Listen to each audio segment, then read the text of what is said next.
This is an Audio Wool original. This episode of Frightday is brought to you by Gates of Hell Chipotle Hot Sauce by Frightday. Bold chipotle flavor blended with habanero peppers for just the right burn. Kissed with garlic and passion fruit. Zero human blood, like none at all. Visit shop.frightday.com before the first batch disappears. Hey guys, thanks for listening. If you'd like to support us, go to patreon.com/frightday.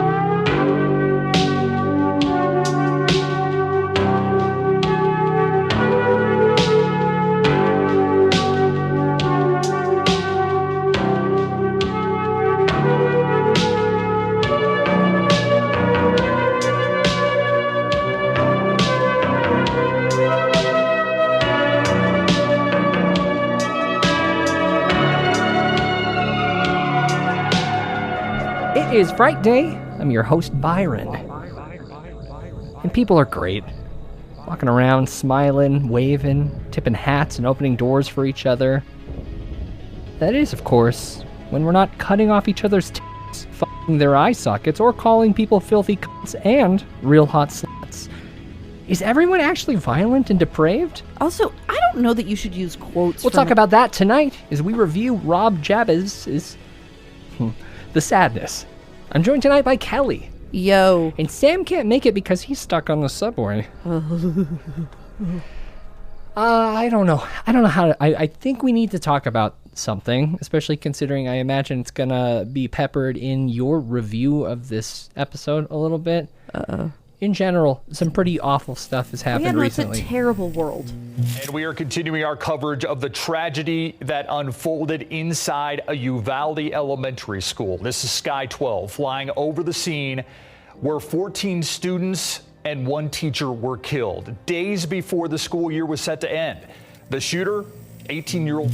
Yeah, I imagine our perspective on the current state of society is going to come up in our review of this film tonight. So I guess we should start out by saying we didn't say anything about the Buffalo shooting because I don't think we recorded an episode since then. Yeah. Awful. Awful. I was just in Buffalo. I was staying with some friends who both work in grocery stores. In Buffalo, yep. Then just a couple days ago in Texas, there was a horrific school shooting. Yeah. Obviously, thoughts and prayers aren't enough. No. Don't tell Sam I said this, but build all the guns down. Build them down? Melt them all down. Melt all the guns down. Melt them all down. I got an Instagram message, DM, saying that this guy didn't like that we talked politics. And that's not the first time that I've heard that critique of our show. Yeah. But I'm not for everyone. I'm a bit extra. The show is not just us talking about a thing. It's a show about us as well. So unfortunately, I gotta be me. I gotta say, I give you permission to not listen to our show if you're not interested in us. Totally fine. And also, I would like to point out that just disagreeing with us is absolutely not problematic. Fine. And we get some really great comments from people. Oliver! Don't sniff her purse, please. There just might be chocolate in there is the only reason I didn't want him to. I appreciate that. Yeah. We're in the studio. Disagreeing is great because disagreement can happen civilly, and there are a number of much more conservative listeners that have forced me to examine different perspectives on things, and I really appreciate those dialogues. I just don't appreciate being told it's not okay for me to voice my opinion. And also, right now is not really the appropriate time for anyone to not have an opinion. Unless it's a bad opinion, in which case, it's a bad time for that. Like if you were to go speak at an NRA conference today, that would probably be a bad way to voice your opinion today. The fact that the NRA didn't call off what they were doing today out of some modicum of respect. Well, I really don't want to keep going down this path, but I mean, in their opinion, this is a very important time to have that convention. Also, here's what I will say. I've never met a man or human who loves firearms like my husband does, which is a common point of contention between my lovely husband and I, but he even thinks the NRA... He doesn't like the NRA. ...is a bunch of dumbass motherfuckers. They are. And they really aren't about gun rights anymore. They're about politics. Stupid political lobbyists that have very little concern or interest or even knowledge about guns. So all of this is to say that, of course, we're horrified by what's happening currently. Horrible. Everybody, please be safe. Be kind to your loved ones. I'd be kind to everyone. Yeah. definitely. Don't quit caveating. It doesn't help to be mean to bad people. I know, but we were just saying about how, the we gotta be us too. That is true. Kelly is also a bad person. I am sometimes. That's all right. All of that is to say, if you have strong feelings about gun control, gun violence, contact your representatives. And also make sure to support the families affected by this awful tragedy by sending some money to them. We've got a link to a handful of different GoFundMe campaigns in the show notes of this episode of Frightday.com and in the description of this episode.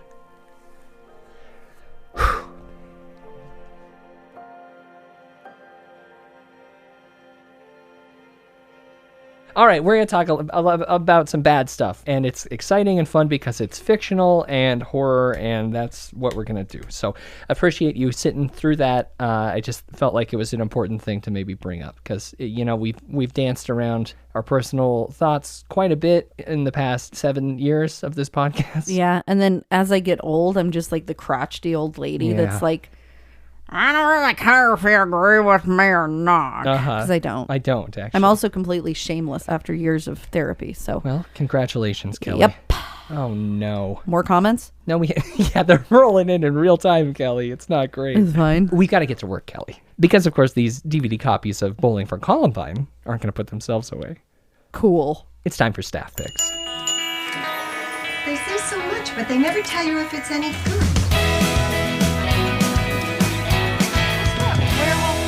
E.T.'s mom in it? The Howling, horror, straight ahead. We've got ourselves a date night horror film, much like tonight's film. Okay. Pretty close in the drippiness, a film that we covered actually back in 2015. Oh boy. David Yaravetsky's The Hive. When I first told you about my feelings for you, it wasn't real yet. Hey, my name's Adam. And I'm really angry all the time.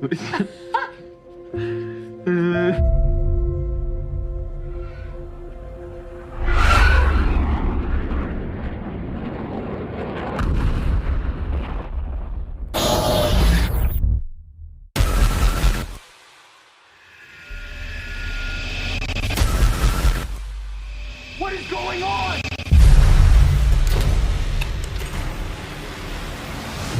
There are 150 kids here under the age of 13 years old. Want us to just leave them out there? We're already inside your head. Hey, we need help! You've built your house. This is evil. You can untie us. He won't attack you again.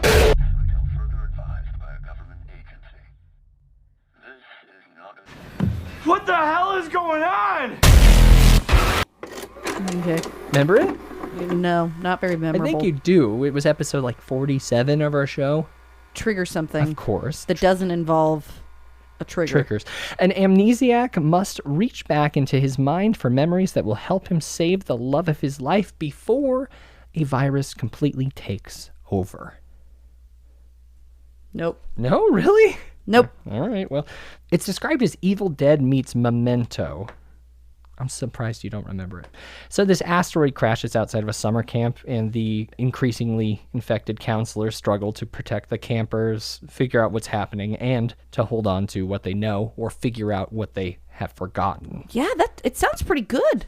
You don't remember it. No. Not even a little. Not even a little. Visually really cool. Let's look at pictures and see You if I should can... pull it up. Play the trailer in the background. Well shot. High contrast. The infection is really cool because it's represented by a lot of black vomit, some real inky vomit. Googly eyes. You know how sometimes an eye will point in a different direction, and that's really effective, especially when they're super bloodshot and big. It's just kind of fun. It's a good look. Okay, wait. Hive? The Hive. Produced by the Nerdist Network. Didn't he get Me Too'd? Yeah, he did. Yeah. Yes. Did he get Me Too'd and divorced? No, he got married and had a kid. But that was before the Me Too'ing, wasn't it? He got accused of being a mentally abusive person to his partner before his current wife, Lydia Hurst. Oh. Don't love it. All right, but hold on. I'm this gonna movie, mute this so that I can watch the trailer. Okay, in the background. I like this movie a lot, but it didn't really further the careers of anyone involved. other than the director, which I'll get to. Some of the cast went on to play roles like Hopper's Russian friend in Stranger Things, Stranger in Clark Duke's Arkansas, Bird Fitcher in the jump scare plagued Disappointment Polaroid, which was... Are you sure I watched this? Yeah, well, you did back in 2015, of course.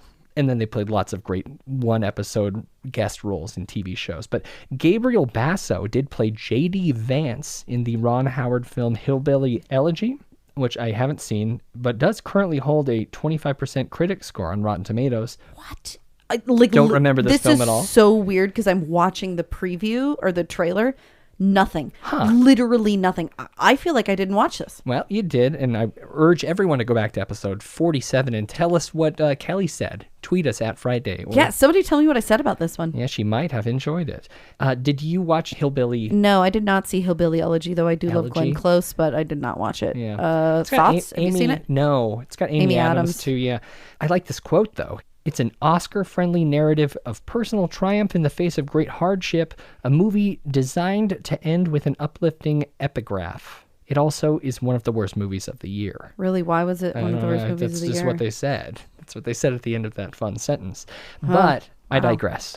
David, to me, a really good example of a great studio director. He does a lot of interesting projects that cover his costs, which is unique. Okay. After this, he did the What If Superman Was a Serial Killer film, Brightburn, which I feel like you said you were going to watch. I don't think you ever got to it. No, I definitely didn't, but it seemed very good. It was good. It cost about somewhere between $6 and $12 million. I imagine a big chunk of that was advertising, but it made almost $33 million. It was produced by James Gunn, written by his brother Brian and his cousin Mark. It's kind of interesting because David's style definitely feels gunny. Like James Gunny? Yeah. Really? And even going back to the Hive. And Okay. he did a Korn music video before that, which is also kind of fun. But then he did a family horror film for Netflix called Night Books. Okay. I was hoping Tell that me you had something seen about it. it. You have not. Oh, wait. No. It's Kristen Ritter. Yeah, I have. So this is actually very funny. Tried to watch it with the girls. Uh-oh. Pukwudgie loves it. Creature Okay. was terrified. Too afraid. We couldn't watch it. Scary Story fan Alex must tell a spine-tingling tale every night or stay trapped with his new friend in a Wicked Witch's magical apartment forever. It's actually pretty cool. Yeah. It's interesting because that's the same route that Eli Roth ended up taking too, because he did the house with clocks for walls or some bullshit like that. Oh, the house with the clock. Did you not read that when you were a kid? I That isn't didn't. bullshit. That was really good. I only read Bunnicula. Okay, but this was of the same genre, Yeah. but so much better. I don't know. Yeah, this it's cool that he did the Netflix movie though, and apparently it was all right. And it's nice to see Kristen Ritter. It's been a while. So, I also like The Hive. I think it fits great into the subgenre of zombies, romantic infection films. Yeah, but you're talking about like serious romantic infection films, not Warm Bodies, right? Not like funny ha-has. Talking about like Busan-ish, Busan-ish. Yeah, that kind of stuff. But that's my pick for tonight. I mean, it's a pretty good one. It was all right. Did it look familiar at all? Like you just watched the trailer again. You really don't know The Hive. No, like it's actually, that's really scary to me because I forget things a lot. Yeah. But typically when I watch them, It'll I can jog your memory. Yep. But this, no, not even a little. That's just shocking, and not even a little. It is concerning, and I'm sorry. Yeah. What you got this week, Kelly? Here's my problem. Every time I watch a zombie movie, all I ever want to talk about is 28 weeks later or 28 days later. Oh, okay. And then the movie doll today. Oh, wait, no, it wasn't the movie doll. What's the one where it's just screenshots from movies? I don't know. It was 28 days. Jacob told us about those, right? Yeah. And so I do that every day, and today was 28 days. That's and then fun. that obviously got me thinking about, really like 28 days later. I really wish they'd make a 28 months later or maybe a 28 years later at this point. Then I just went on a hunt trying to find zombie movies that I like. I mean, case in point, Byron tried... Well... In discussing this movie with me, Byron mentioned something about Dawn of the Dead. Oh, sure. Thinking that his reference would clue me in to something. I was hoping. No.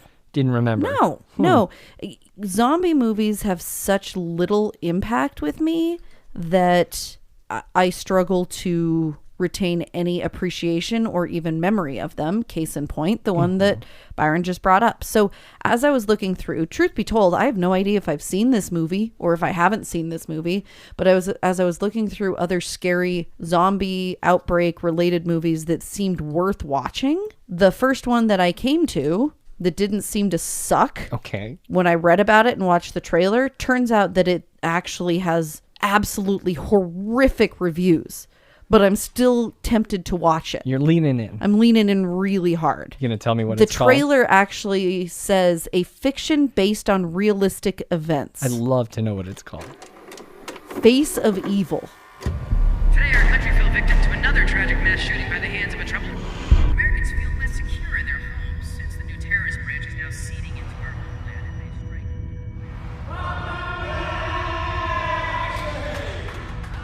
Want to chalk? Here's the hero! What happened in my room? What the hell happened here, man? Cheers. Cheers. I heard there's a party here. Oh, what the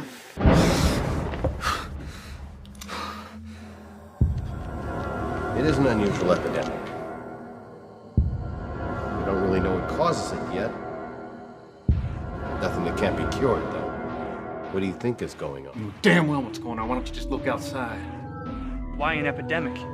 Why not if you can control it? But you can't run away from your demons. Don't you know how to kill zombies?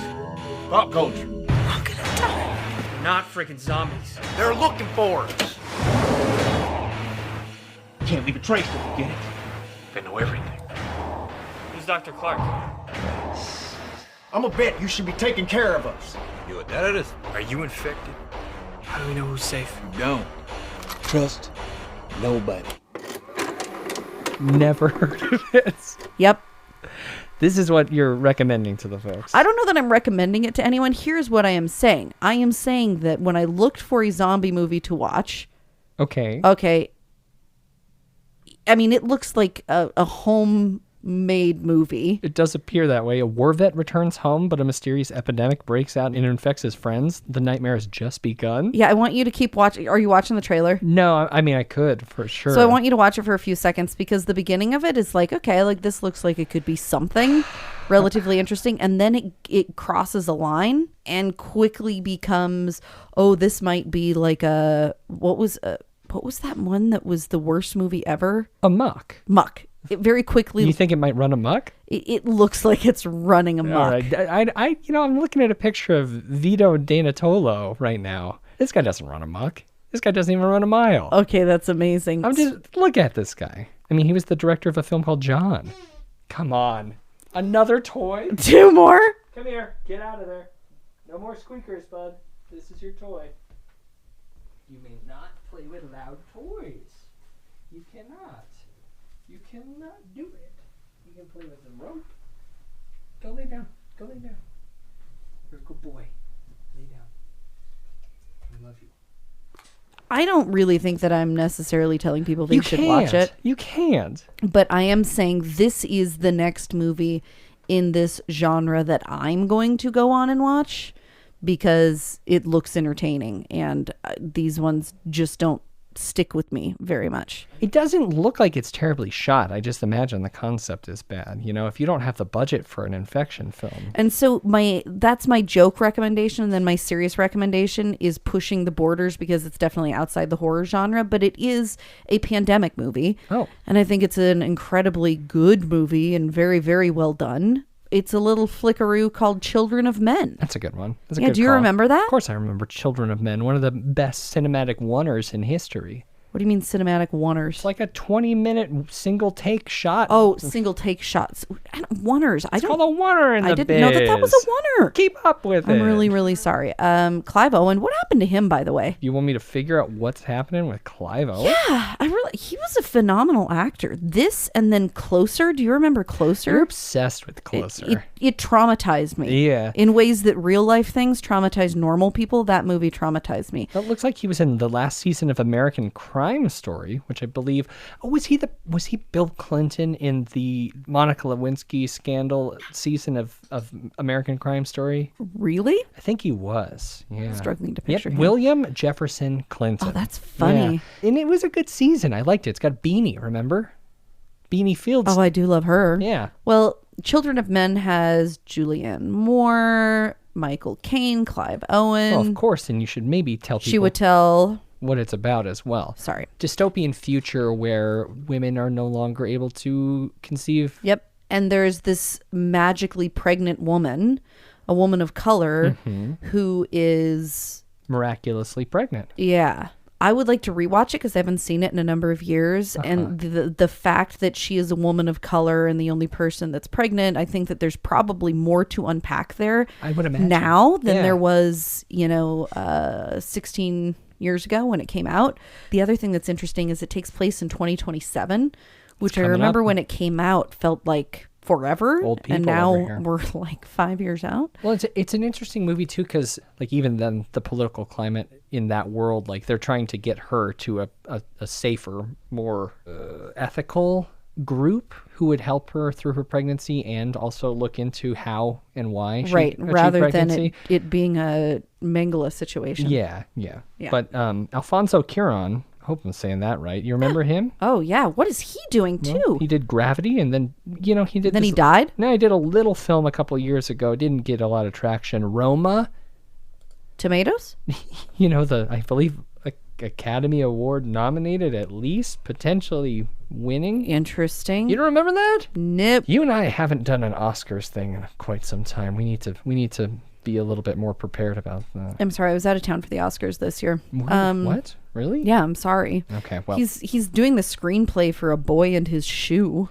We have strange. fallen off of Sorry. horror. The horror fell off again. Children of Men. Children of Men. Looks real good. It's a great film. Revisit it if Watch you've seen it. If you haven't, definitely check it out. And if you have no interest in this one, then Face of Evil. Yeah, go ruin your night by watching Face of Evil. I imagine you can find it somewhere. Maybe at your $5 bin at a Walmart superstore. Oh, I don't think this ever got a DVD You don't think it got a physical? No. All right. Well, before we lock up, I'd like to take a second to welcome and initiate some new members to the Frightday Society. Camille C. I believe you were a member at some other point, but welcome back. Welcome back. You're again in the FDS. If you weren't before, now you are.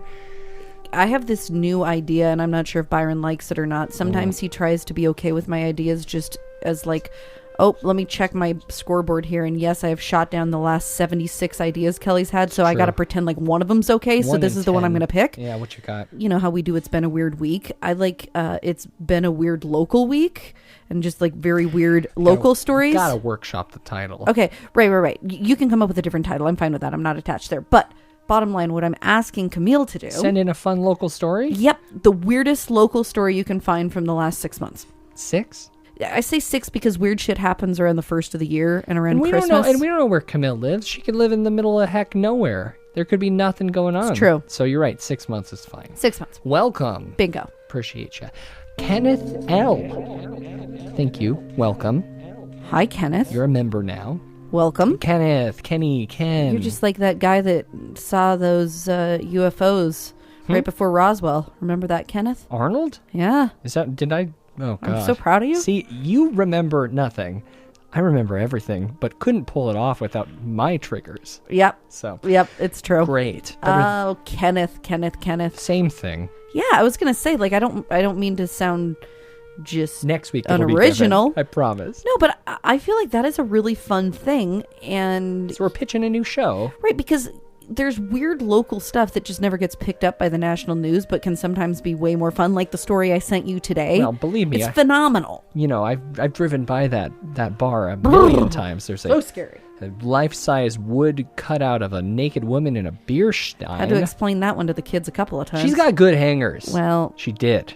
because someone snatched that life-size wooden replica of a beautiful lady sitting in a big old mug of beer naked with a cowboy hat. Yep. Took it right off the top of that bar by your house. But see, now you're blowing our weird week stories. That's okay. It's fine. We'll come up with something else. You think that was the lead story in your segment? It could have been Come for on, me. Kelly. Come on. Oh, now I remember Roma. Okay, so thank you, Kenneth and Camille. Really appreciate you.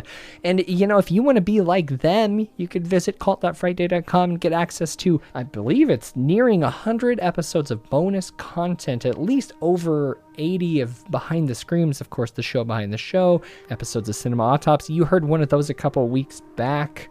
You're going to hear another one pretty soon here. Yeah. It's our commentary over classic films. And it's almost time for an outdoor wine Kelly, too. Oh, yeah, Wine Kelly. The weather's here. Toast to Toast. Memorial Day weekend PM coming up. Maybe we do one on Kelly. Memorial Day weekend, B. Lots of bonus audio for you at cult.frightday.com, and you get to be a member of the Frightday Society. Yo. Which is great. So check it out, cult.frightday.com, patreon.com/frightday. But we've I guess delayed talking about this fucking fucked up little movie. Yeah, long you enough. pushed this so hard, dude. I liked it. I maybe I was in a weird mood that day, and I may still like this film quite a bit. But either way, it's time to talk the sadness. Mm-hmm.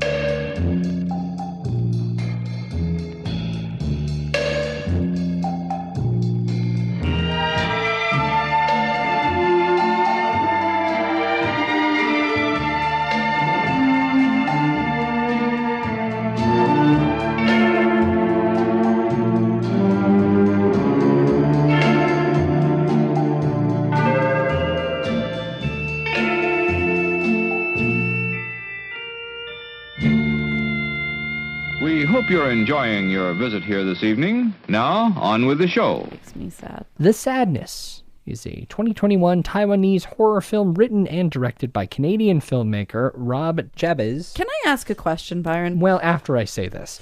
As Taiwan succumbs to a viral pandemic that transforms peaceful citizens into sadistic, bloodthirsty maniacs, the young couple must battle to be reunited before they too become infected.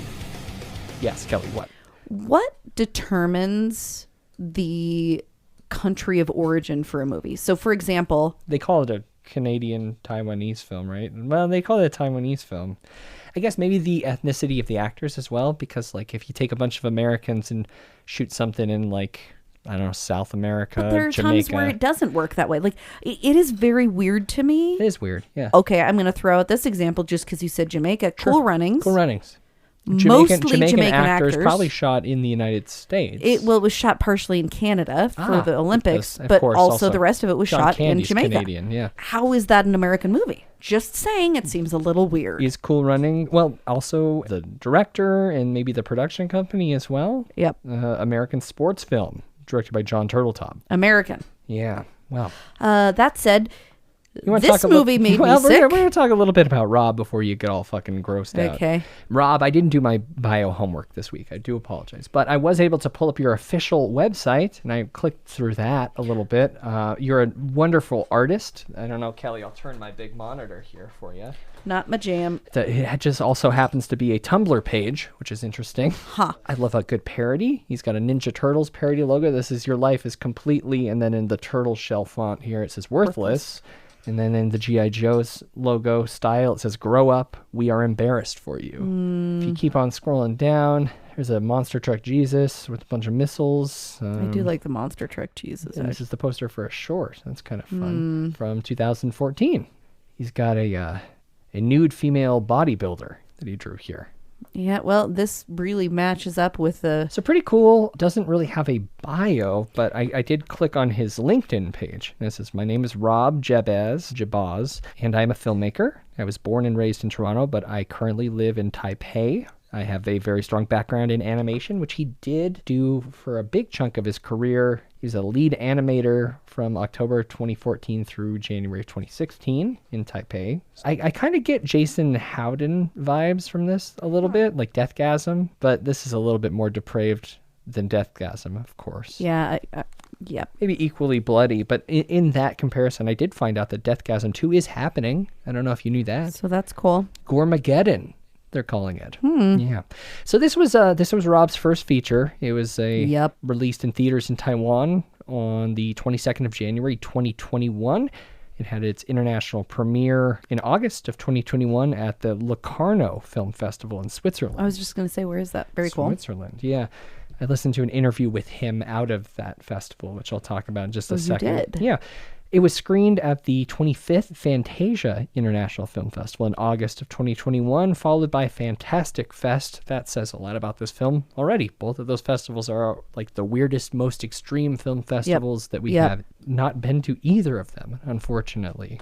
Raven Banner Entertainment. Do you know anything about that? Not a thing, but I do know that Rob's boss financed this. Oh, wow. I didn't know that. Well, he was talking to his boss one day, apparently during the pandemic, like, and you his gotta boss make was this movie. Well, his boss was like, "You should write a movie," and he was like, he said specifically, "You should write a zombie movie," which well, is kind of interesting. And his boss said, "I'll finance a movie if you write one." He apparently was assigned the task of writing a zombie movie, which in 6 months. He doesn't like the subgenre of zombie films, from what I know, but he thought it was interesting to make these zombies actual villains in his story. Like, instead of mindlessness, he wanted them to be evil, malicious, which is what he thought was like made it more interesting, which it, I mean, debatably did, more so than like when the Land of the Dead zombies start realizing that they can shoot guns. You know, that was less menacing for sure. Yeah. Raven Banner, whenever I see that pop up, you know, because I get all the press emails for the most part. Oh, yeah. Not the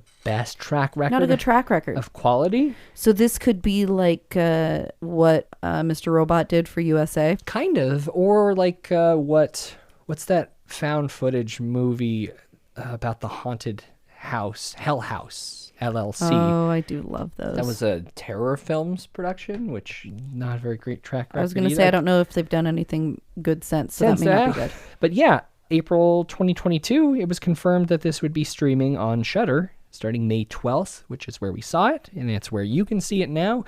And when you do see it, it does have a warning at the beginning that says the sadness contains graphic and extreme violence and gore, which is something I've never seen ahead of a horror film, let alone on Shudder, which is interesting, right? Mm-hmm. It was warranted. You think so? Yep. I must have been having a weird fucking day when I watched this, because I think you were. I've been very busy lately, and I do apologize to everyone. I feel like I've been saying I'm sorry for like it's okay. 6 months. You don't need to be sorry. Just a lot on my plate lately. Kelly, zombie movies in general, you're not really necessarily a fan. Well, you love a very specific I do like a very specific period and a very specific type of zombie movie. I think it's for the same reason that I don't love slashers. Obviously, we did the Friday the 13th thing recently, and those just aren't my thing because, I don't know, that weird, the fun, scared feeling that I get from horror movies that I like, I don't get from these types of movies. I just get kind of grossed out, and in this case, I got pushed really over the edge and felt... I gave you a fair warning. No, you really didn't. I gave you an unfair warning. A very unfair warning. It was a warning. Yeah, speaking of which, I keep meaning to check Discord to see what all of our... Just tune in later. There's a huge discussion full of spoilers, guys, at discord.frightday.com. Of course, you can participate in the conversation. But it opens up nice enough. We got Jim and Kat. They're waking up. Cute moment where she's like, "Why do you always wake me up before my alarm goes off?" And he goes, "I'm your alarm clock." And I thought that was nice, right? Yeah. It was a sweet moment.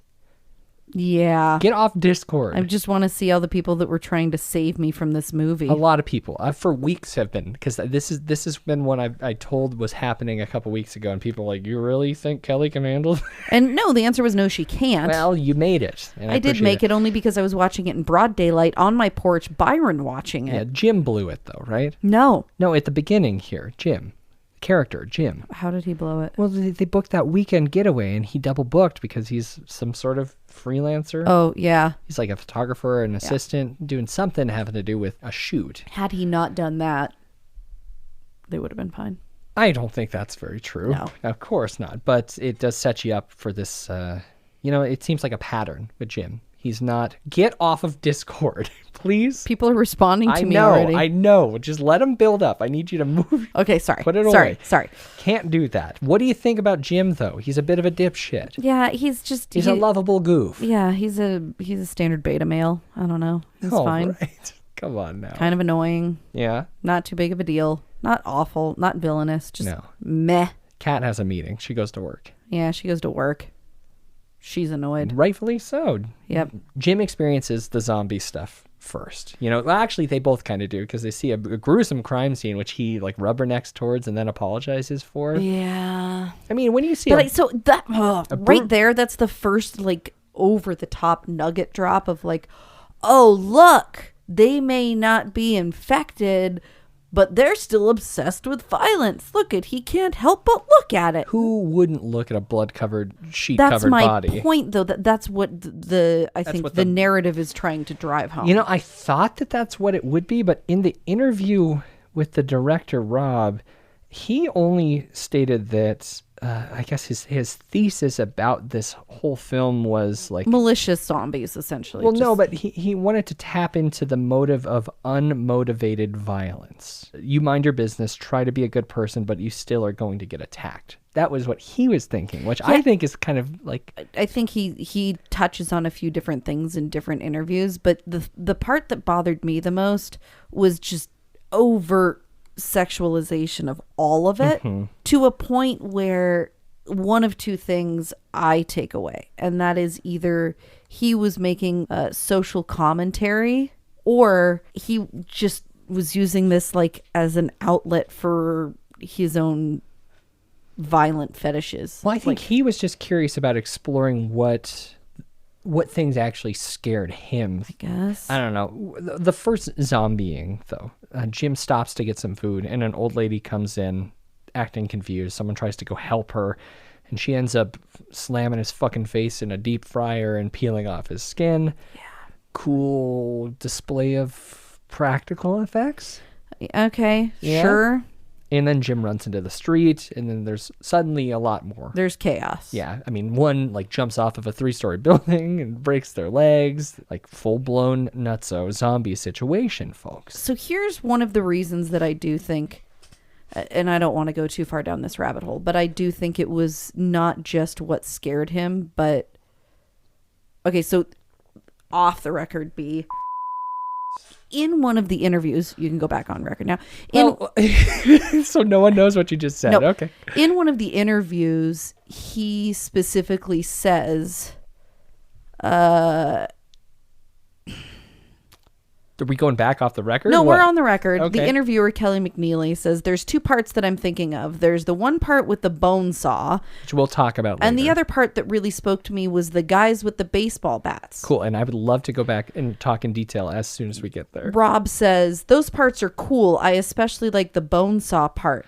That for me is just about making a big mess. Yeah. And that kind of, I think, speaks to a certain fetish. Like if you go to a porn site and there's a whole subscription of like spaghetti and meatballs on a girl's tits or stuff like that. You know what I mean? Rob. Like that, the same neurons are firing with both of those things. So yeah. I think that I think it's an exploration it's not of high art. Maybe personal dark thoughts. Well, and whatever. And there's nothing wrong with having dark thoughts. That's great. I like, want to go to say town, that. whatever. As long as your things don't hurt. This was just like over the top. This is an incredible outlet for someone who has those kinds of like... Yeah, I just would have rather not watched it. All right, well, we'll maybe walk through it, I guess.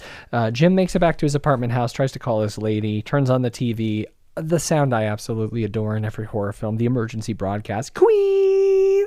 It gets me every time. I'm a sucker. Yeah. Well, it's that except for a cartoon of a wolf stalking naked women. So, a little bit more on that, huh? The neighbor who he talked to earlier in that morning slowly sneaks into the apartment while he's on the phone trying to get in touch with Kat.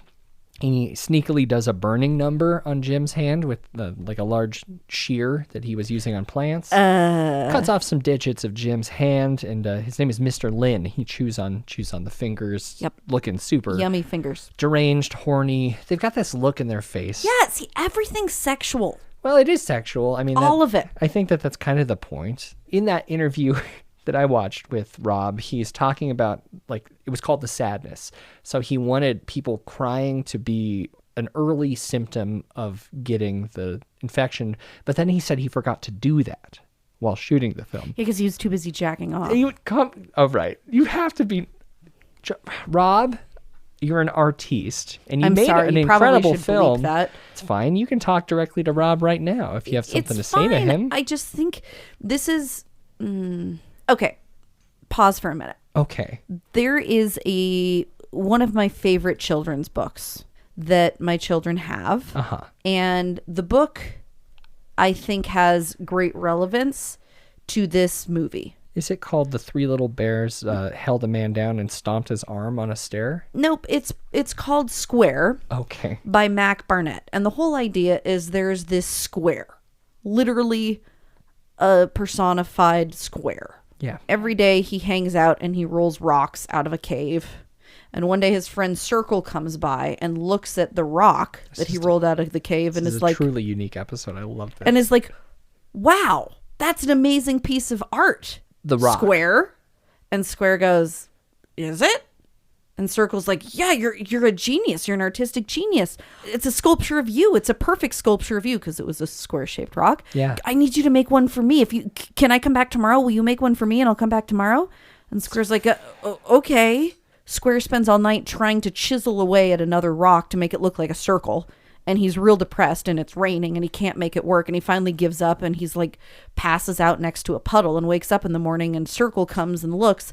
And Circle stands over the puddle, looks at the Circle's reflection and goes, Square, you're a genius. Yeah. You're a genius. And Square's So Circle's an and idiot. I think literally the last page says, but was he? Right? And I think, to me, that's what this movie is. I can see why people are really into it's been it. universally praised. Right, but that's what I'm saying. Like, I think this was... down. I was hoping that you would naturally get the... I'm sorry. When I rotate my body and touch knobs, you should maybe be like, I should stop yelling. I am not... Intuitive. No. Well, no, I'm not perceptive. Oh, okay. I think see you're also texting people. I think that's what this is. This is... The audience is Circle... and Rob is Square. Rob's just doing his thing. Okay. And it's a thing that, we don't really need to care about rocks getting rolled out of a cave, but Circle happened to be passing by and thought it was pretty cool. And now we're all stuck with this phenomena of a movie that I don't think is really anything spectacular because I don't think it's an artistic statement or a sociological statement. We'll I think it's just a dude with violent fetishes who likes Asian horror and decided to make a movie with a lot of blood and sex, and it felt like a half a step short of Lucifer Valentine. Save your final thoughts for a little bit. Mr. Chin, he chewed on those fingers. Of course, Jim runs out of the place after bashing his head with a toaster.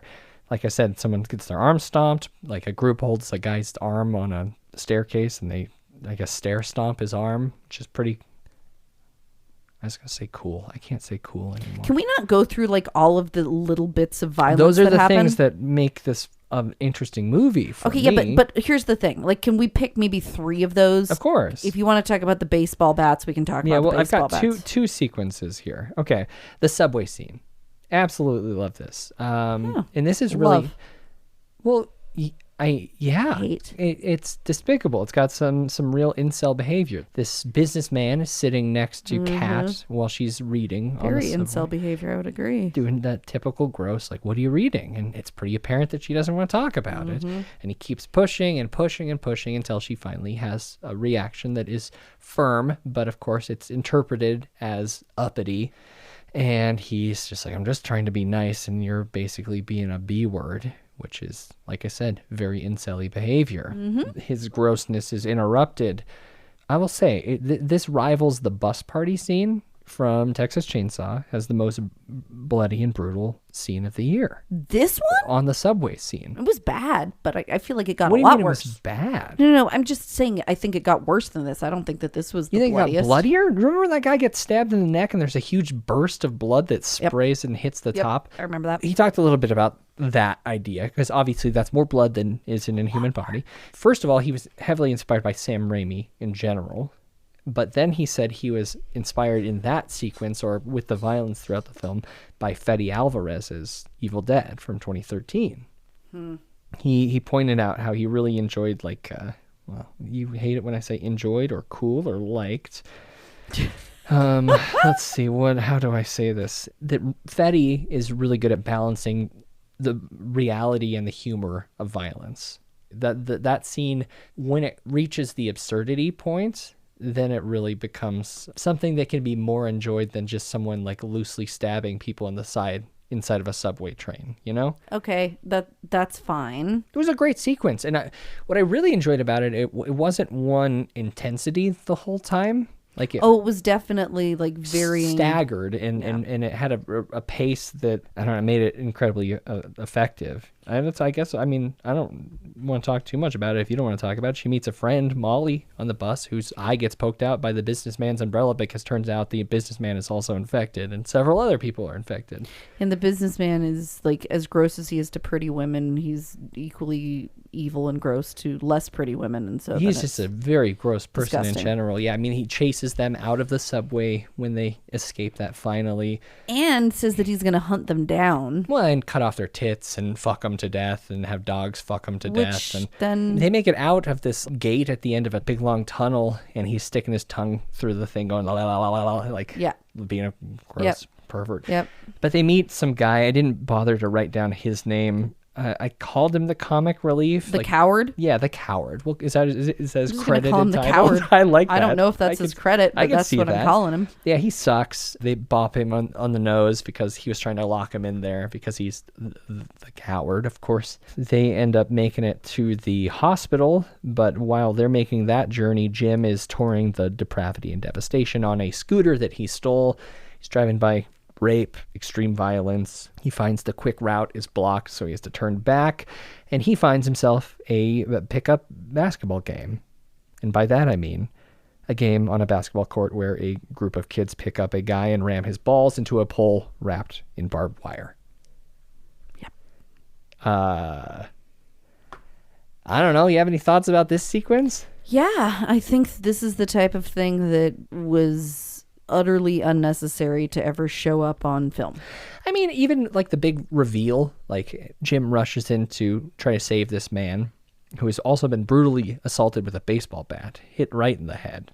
Yeah, multiple. I mean, like the fact that he is still conscious doesn't make any sense. When Jim runs up to him, he says something. He's like, "I was about to climax." Yeah, well, I think I was about to blow my load. Blow is my what load. He says, it's probably exactly what which he is said. Disgusting. Because it turns out he liked it, and Jim rudely interrupted. Which again makes no sense. Jim's getting a better idea of this world. He's seen examples of extreme cruelty and depravity, but at this point, he's like seeing it up close. Also, maybe he's being pushed more towards the fuck it, who cares, let them all. Because at this point, yeah, I think that this is maybe the last time. If you can't beat them, join them. Yeah, I mean, we won't go much further in the plot here. Back at the hospital, Kat and Molly, they've shown up and settled in.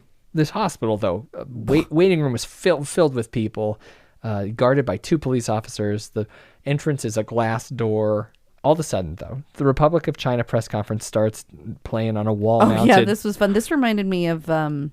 hospital TV. One of those episodes of Black Mirror. Sure. Yeah, it does have that vibe. It's like a more comedic version of the when there's nowhere left in hell, the dead will walk the earth moment from Dawn of the Dead. Yes. Yeah. I thought it was interesting because the government official on screen... There's the president and then some sort of general comes on later. It was a funny, different vibe from what we get when our government addresses us. Well, yeah, I mean, usually our generals don't, like suddenly in the middle of a speech, their eyes don't turn black and they don't grab the president by his neck and then shove a hand grenade in his mouth and blow up the studio live. Surprise. That head pop, man, very Scanners. That was like it was very absurd. It was a cool moment. I liked it. What are the wires sticking out of your ceiling? This used to be a sewing room for Verna, the old occupants who bought the house from when she died at 94. Yeah. So she had these large lights there. Never pushed the cables back up. Dude, why wouldn't you do something with that? That's I know. such the whole giant place is wired opportunities. with lights. So, I mean, and this is a studio, of course. Could very well get some nice studio lighting here. But that's incredible. I wish you would, you've been on Discord this whole time, and now you're staring at my ceiling? It's like you don't even like this movie. I'm sticking with my square analogy. Yeah. The businessman with the axe shows up, surprise, breaks the glass door. But before he does, Kat grabs the phone from Big Fat Coward and runs into the stairwell. And then we got the scene with Molly and the businessman, which I believe a lot of people consider the most inappropriate depraved sequence in this. Yeah, it's pretty bad. When being violently raped. Well, the businessman did pull out her eye with an umbrella, and then he comes back later to the hospital to have sex with the hole where her eye was. Yeah. It's bad. Yeah. It's pretty messed up. Jim finally connects with Kat, and she's John McClane in the hospital. Yep. Pretty fun. We didn't get a lot of Jim. The Jim stuff was pretty unnecessary, other than it's like the driving plots. Like he's trying to get to her, I guess. Her. Which I thought was the most really effective, though. I thought it was super underdeveloped. I think so, He was too busy getting the fetish scenes packed in as tightly as possible. He didn't have much of a journey, really, other than observing. He isn't the director. Was too busy getting those packed in. He couldn't develop Jim more than he did. He's going the long way, but during the call, this would be dead giveaways time, but I think I don't think we need to do it.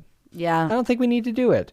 Do you want to talk about the big thing? Nah, let's fuck it. We're done with talking about the details of this movie. It gets gnarlier for sure. Yeah. So all the things that he just described, guys, all the things like the raping, there's a blood eye orgy. socket. There's a bone saw moment too. Yep. So all of those things, yes, it does get worse. Yeah. Like you hear this description, truthfully, the only thing that separates this from a Lucifer Valentine movie is the fact Quality. that it's Asian. And it looks good. Lucifer never did anything. Cinematography looks good, but like, here's what I am saying about this movie. Yeah. If it's your jam, enjoy it. That's great. Don't expect something wonderful out of this director. Before you do final thoughts, I feel like you're sneaking into final thoughts. I am. I want to introduce a new segment. Oh no. I thought this would be kind of. Oh God, what? It's called Highs and Lows, tentatively. I don't know what Okay. to call it. Where we say our favorite thing and our least favorite thing about this film. As a way to wrap it up before final thoughts. Okay. It's kind of nice. Should I go first? Yeah, you go.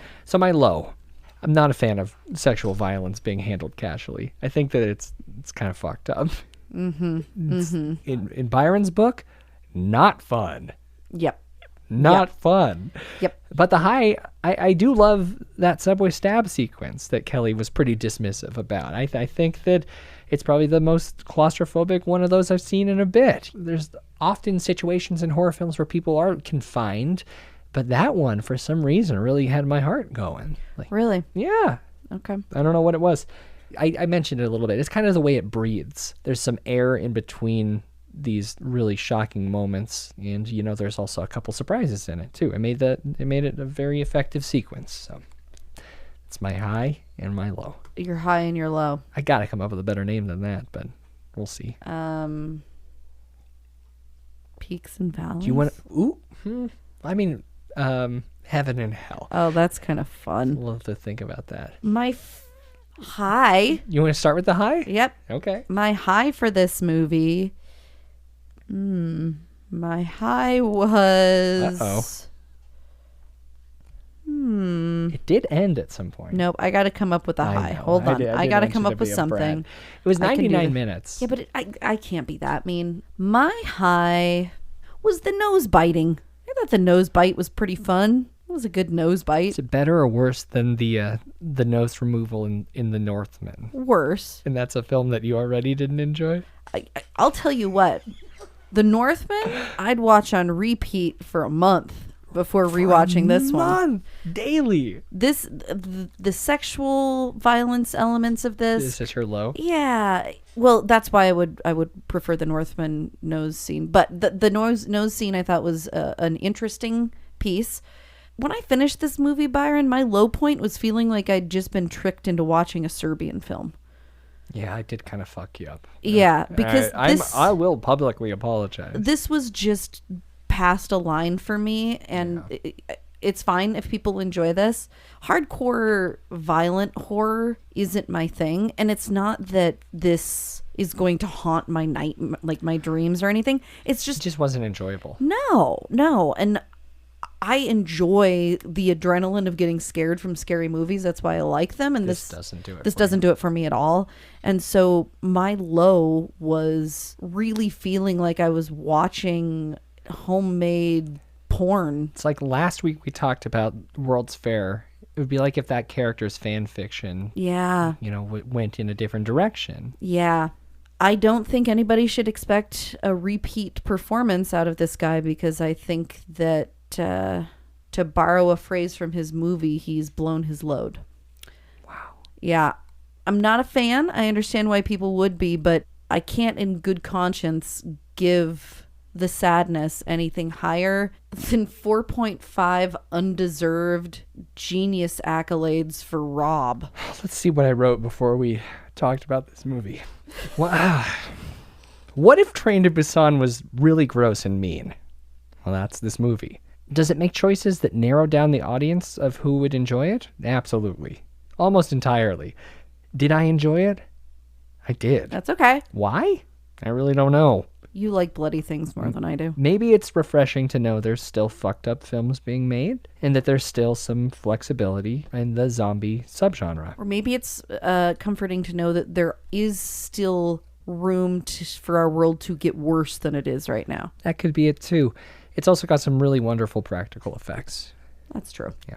So for those reasons, I give The Sadness 7.0 participants in a blood orgy.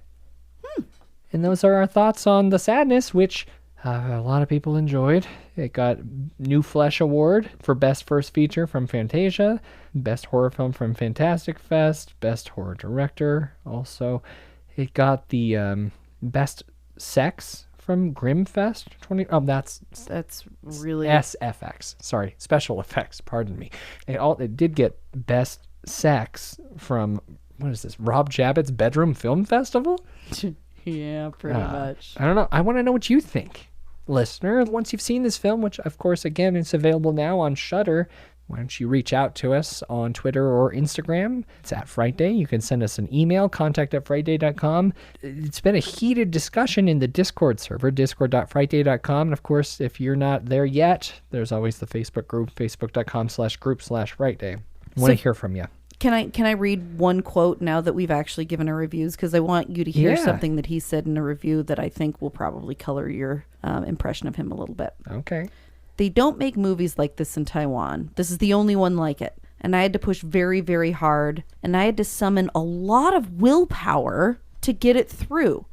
Not in terms of getting it through the studio or the investors. It was mostly just like day to day on the set. Like, look, you read the script. You looked at the storyboards. This is the day we're doing this. Don't make me be an asshole and say you have to take all your clothes off, because that's what it says in the script. We would have days where it was like a war. Okay. No. Okay. That's not great. On set, it was like a fight just to get people to do what they had already agreed to do. I guess they figured they could just sign, and then when the time came, they could be able to get out of it or something.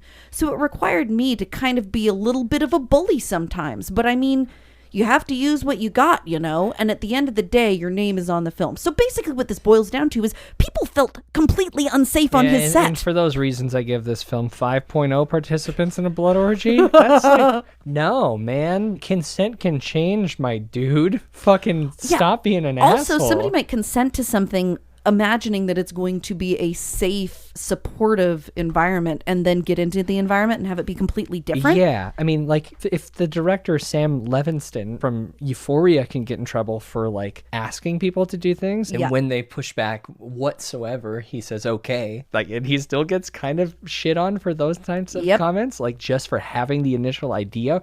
If Rob is bullying people into violence he, and like, nudity, actually said I had to be a bully. Fuck. And he was referencing specifically people taking their clothes off. Not great, Rob. Really fucking unchill, my guy. Yeah, well. So, but that's okay. I don't want to vilify anybody who enjoyed this movie because, no. you know, I like a Polanski sometimes, right? Like, it's true. okay. It doesn't make you a bad person, but I do think it's important just to know what went on behind the scenes. Like, again, in his own words, not in the words of somebody else, but in his own words, that's what went on. It is a really tough balance. You want horror to feel dangerous, of course, but what a fucking creep. That's a bummer. Sorry. Creeper McDeeper. Not great. What you gonna do, though? Well, you could go to shop.frightday.com and pick up something spooky. Because you know who has never pressured anyone to take their clothes off? The Loch Ness Monster. Nessie loves consent. Nessie is just the safest space you can possibly exist in is within Nessie's vicinity, which is why you should get a tote bag. Of course, yeah. You have any of those around here? You keep saying you're going to give me one, and you never give me It's one. in the shop, of course. Okay. You know? But yeah, plenty there. I would really appreciate your support. And of course, once again, call.frightday.com. Join the Frightday Society. Lots more to hear there. We've reached the end of the show, Kelly. He's the quietest sleeper ever. He does a great job once he mellows out. You know, it's because he runs around. He doesn't even snore. Well, he does sometimes at night. Cooper sounds like a damn freight train. Agent Cooper? Uh-huh. Wow, that's not great.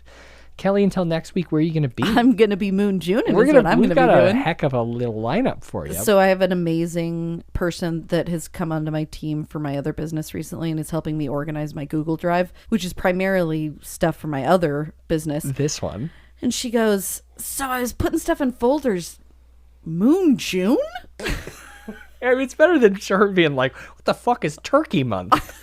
You know? Well, then I explained that one to her too, but it was pretty fun. I really enjoyed having that conversation. And I'm very much looking forward to Moon June. Yeah. At Kelly Frightday on Twitter and Instagram, kelly@frightday.com. It's your email address. It is. I hear you're accepting true tales of terror. I am accepting true tales of terror. Please send them. If you've experienced something shocking, startling, or spooky that is true. You did get in hot water, Kelly, about that creepy pasta, by the way. I know, people got so mad at me. I did not like it when you... It's okay. That was a ruse that you performed. What are you going to do? I get fired from a show. Well, you get replaced. Fire me. No, I'm not going to do that. My name's at... By the way, Jacob has my back. Jacob says that this movie sucked. Yeah, Jacob does have an interesting view on this. He was saying that maybe he should have popped on for the conversation. I appreciate Jacob. And we're going to be hearing a lot more from him in upcoming episodes. It was a lot of fun having him. So... I'm at Byron McKoy on Twitter and Instagram. Byron@Frightday.com is my email address. And until next Frightday, where we're going to be rolling into Moon June. I'm Byron. I'm Kelly. Avoid the bullies and the cowards and the incels. Stay scared.